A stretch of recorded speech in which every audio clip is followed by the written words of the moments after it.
আমার পার্বত্য চট্টগ্রাম বন্দর যদি রাখতে হয়, আমার দেশ যদি স্বাধীন রাখতে হয়, আমি একটি স্বাধীন একটি দেশ দ্বারা বেষ্টিত, এদের থেকে যদি আমরা এই দেশকে রক্ষা করতে হয়, তাহলে বিএনপি ছাড়া কোনো বিকল্প আছে নাই। যারা ৭১-এর মুক্তিযুদ্ধকে স্বীকার করে না, যারা শহীদ প্রেসিডেন্ট জিয়া রহমানের স্বাধীনতাকে ঘোষণাকে স্বীকার করে না, যারা শহীদ প্রেসিডেন্ট জিয়া রহমানকে মুক্তিযুদ্ধ হিসাবে স্বীকার করে না, যারা বাংলাদেশে ভোট চাওয়ার ৩০ লক্ষ শহীদের রক্ত যারা বিশ্বাস করে না, তাদের বাংলাদেশে ভোট চাওয়ার অধিকার আছে নাই, তাদের রাজনীতি করার অধিকার আছে নাই।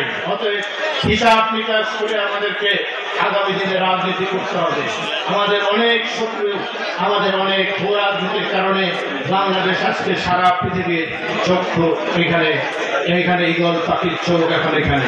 অতএব এর থেকে মুক্তি পেতে হলে আমার স্বাধীনতার সার্বভৌমত্ব যদি রাখতে হয়, আমার পার্বত্য চট্টগ্রাম বন্দর যদি রাখতে হয়, আমার দেশ যদি স্বাধীন রাখতে হয়, আমি একটি স্বাধীন একটি দেশ দ্বারা বেষ্টিত, এদের থেকে যদি আমরা এই দেশকে রক্ষা করতে হয়, তাহলে বিএনপি ছাড়া কোনো বিকল্প আছে নাই।